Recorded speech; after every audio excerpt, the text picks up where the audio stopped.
education, down, down with deportation. Up with education, down, down with deportation. I got a message to the millions of illegal aliens that Joe Biden's releasing our country in violation of federal law.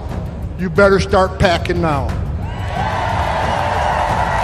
We are going to the border. We've been to the border. So this whole thing about the border, we've been to the border. We've been to the border. You haven't been to the border. I haven't been to Europe.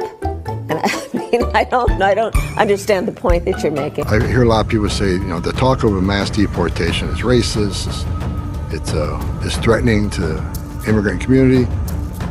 It's not threatening to the immigrant community. It should be threatening to the illegal immigrant community. Is there a way to carry out mass deportation without separating families? Of course there is.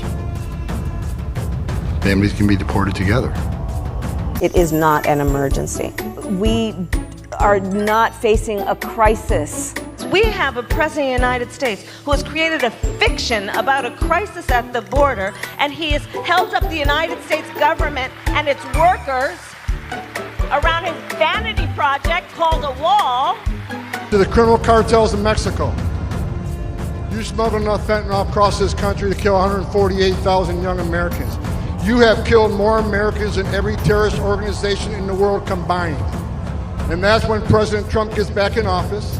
He's going to designate you a terrorist organization, and he's going to wipe you off the face of the earth. You're done. You're done. The idea that he is trying to say that we have people that are trying to invade our country to commit mass crime is a crisis of his own making. I specialize in transnational criminal organizations. Yeah. That wall ain't gonna stop them. No.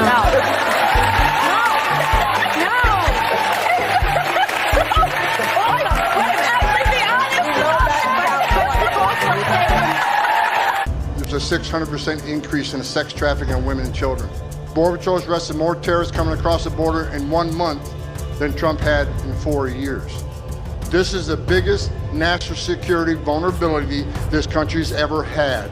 Donald Trump would be the president, and I'll be in the middle of running the biggest deportation operation this country's ever seen. I am not for a wall. We don't need to build a wall. This is a crisis of his own making. The president of the United States has a vanity project that he doesn't want to give up. It's the president's vanity project. This issue is about a vanity project for this president. Right. The president's vanity project? Let me be very clear. I'm not going to vote for a wall under any circumstances. It will not end with a wall. It will not end with a wall. It will not end with a wall? No. All right. He comes back, I come back, we fix this shit.